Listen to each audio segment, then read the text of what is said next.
Hey guys, I hope that y'all are having a good week, and I hope that y'all are looking forward to summer. I know that I am. Summer for me starts today because classes ended for me. I don't know when classes end for y'all, but I know that it's soon, and I just want to encourage y'all to power through it. You're almost there. You're gonna do it. You're gonna get those good grades, and it's gonna be okay. It's just one semester. And we have next year. It'll be fine. Anyways, I also hope that you were able to catch last Wednesday's message. We started a new series called Forever Changed.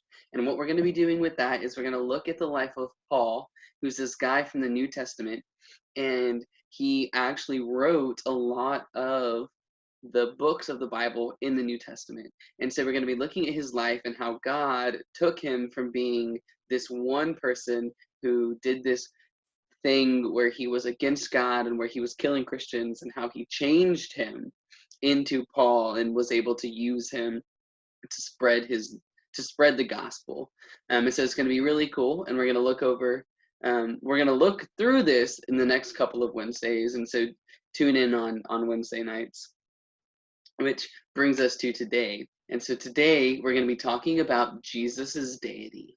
And what that means is that it means that Jesus is God. And so we're going to talk about how Jesus's power and the words that he speaks demand authority that is given to God. And so we're going to look at that through what he was teaching and the miracles that he was performing. Specifically, we're going to be looking in Mark chapter 1, verses 21 through 28, and verses 39 through 42. All right, so picking up in verses 21, it says, "They went into Capernaum, and right away he entered the synagogue on the Sabbath and began to teach. They were astonished at his teaching, because he was teaching them as one who had authority and not like the scribes. Just then a man with an unclean spirit was in the synagogue. He cried out, what do you have to do with us, Jesus of Nazareth? Have you come to destroy us? I know who you are, the Holy One of God." Jesus rebuked him, saying, "Be silent and come out of him." And the unclean spirit threw him into convulsions, shouting with a loud voice, and came out of him. They were all amazed, and so they began to ask each other, "What is this? A new teaching with authority? He commands even the unclean spirits, and they obey him." At once the news about him spread throughout the entire vicinity of Galilee. All right. So this story picks up with Jesus entering the synagogue, entering the place of worship. And he just begins to teach. So Jesus walks into Capernaum and is like, "Hey, there's a temple. I'm going to go preach in it." And the people and even the other scribes were so impressed, but also confused by Jesus. They didn't know who he was. They didn't realize that he was Jesus, but they knew that what he was saying was more powerful and had more authority than what the scribes were saying. And so they didn't really understand this. But then um, and this is because, seeing as how it was typical of the day to quote what other important teachers and other important scribes are saying, um, to support what you were trying to say. And that's what made you a good teacher, is that you knew what everyone else was talking about. And so that when you taught, you were teaching what everybody else was teaching, and then people would listen to you because it wasn't crazy or you were the only one that was talking about it. Well, Jesus didn't do that. Jesus wasn't quoting what other people were saying. He was teaching out of his own authority, because he is the Son of God. He created everything, and so he has all of the knowledge that he needs to teach who Jesus and who God is. And so he doesn't need to quote others for support of what Jesus is saying, because Jesus is the source of truth. Jesus is God. And so Jesus just speaking and teaching in the synagogues is a declaration of Jesus' identity as the source of truth, as God. And so moving on, we see that Jesus not only spoke with authority, not only taught with authority because he was God, but he also had authority over evil, over demons. Um, he had to cast out a demon, not just speak with demons and make them to stop talking, but to cast them out, almost perform an exorcism. And so demons back then and even today are evil and considered unclean. And so here it says, then a man with an unclean spirit. And so Mark, the person who's writing this, isn't talking about, oh, he was, a ghost or something. Like, he was talking about a demon who is trying to just distort and lead people away from God, and just to cause havoc and to spread lies. And so Jesus, what he does,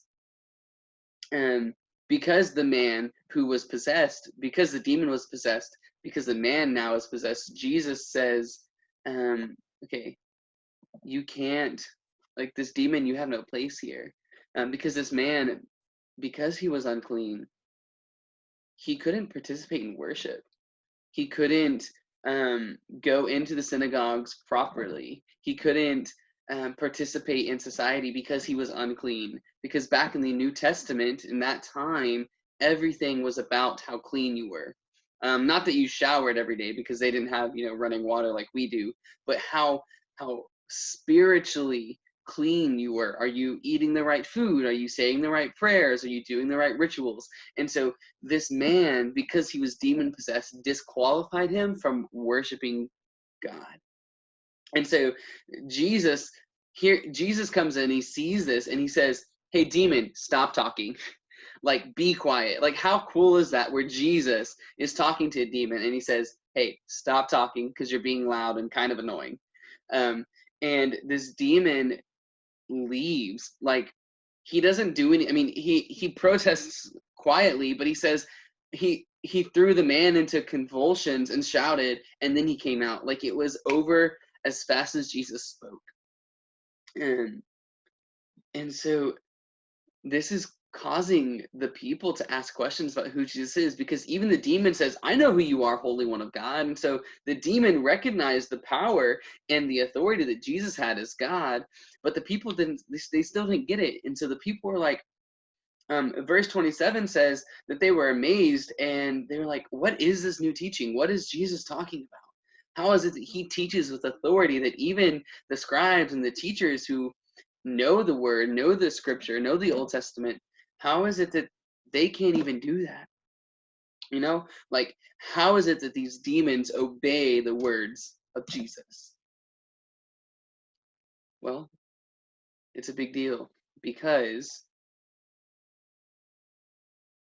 it was a big deal because even though that back in the New Testament they had a form of exorcism, most of them involved that you had to call on the name of a god. You had to call on the name of gods with a lowercase g. You had to do something, right? So if I was trying to cast out a demon, I had to say, in the name of so and so and so and so and so and so, and all these list of gods that these people worshipped.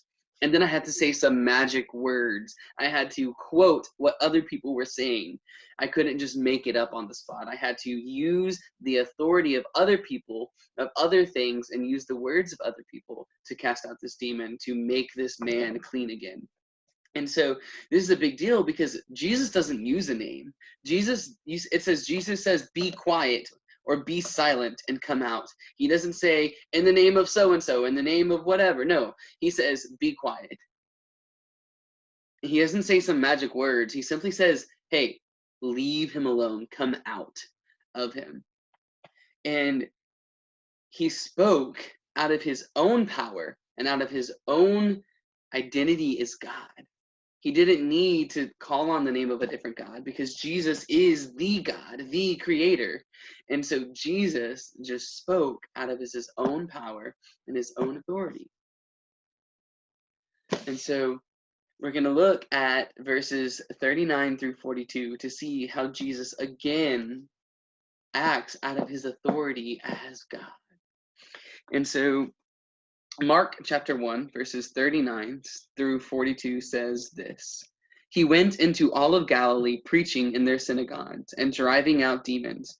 Then a man with leprosy came to him and on his knees begged him, if you are willing, you can make me clean.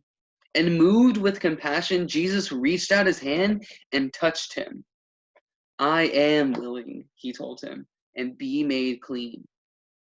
Immediately, the leprosy left him and he was made clean. And so, right off the bat, this story shows us that Jesus cares about our world and that he is in the business of healing people. Jesus doesn't just sit back with all of his power and all of his authority and says, all right, y'all are here by ourselves. No, that's not what Jesus and that's not what God does. Instead, he says, I see you, I hear you, I know that you're in pain. And so I'm going to reach down and I'm going to touch you and I'm going to heal you. I'm going to make it better. But we also have to have a relationship with Jesus before that can happen. Not that Jesus doesn't save people, not that Jesus doesn't heal those that don't believe in him, but true healing comes when we have a relationship with Jesus. Anyways, moving on. So we see that this man, he was desperate. He came and he was begging at the feet of Jesus. Not only was he sick with a horrible disease that could potentially lead to death, but he was also socially and ceremonial and unclean. He couldn't talk to people unless you had leprosy. He couldn't, most of the time, go into cities. He couldn't go into large cities. He couldn't worship. He couldn't go to the marketplace. No, he couldn't do anything because he was unclean. All he could do was sit there and beg at the feet of the person that he knows has the authority to heal him. And so Jesus sees him, but he doesn't just speak at the man. He doesn't just say, hey, be healed. Instead, he was so moved by compassion. He cares so much about this man because Jesus is creator. He is God. And so he cares about that he has created. And so he reaches down, he touches this man. Now, by the laws of the day, this would make Jesus unclean. This would mean that he could no longer teach in the synagogues until he either dies because he contracted the disease, or he performs these cleansing rituals with a priest and he is then clean again. But Jesus doesn't care about that. Instead, Jesus says, I am more powerful than a disease. He says, I will heal the broken-hearted that I have created. I will heal those whom I love. And guess what, guys? He loves you. And right now, with everything that's going on, we need not forget that Jesus loves us and that he's in the business of healing and that he's here with us and he's reaching down and he says, I'm more powerful than this. He says, my authority is bigger than this. In the story, he says, my authority is bigger than any law on cleanliness, than any disease, anything, any demon. My words, my truth, and my identity as Jesus, God, is more powerful than this. He says, I can touch them and I will heal the sick. I will heal the hurting because I am God. That's what Mark is saying. Mark is saying with the unclean spirit that even the demons know who Jesus is and they obey him. And Jesus has authority. He has power to cast them out. And with this man who has this disease, Jesus says, this sickness is nothing compared to what I can do. And so Jesus speaks and he performs miracles, not by magic or quoting the words of somebody else. No, he does it because he's fully God and he is fully man. He is creator. He is Jesus. His identity claims power and the authority over all sickness and over all evil. And so that's what I want to encourage you with today.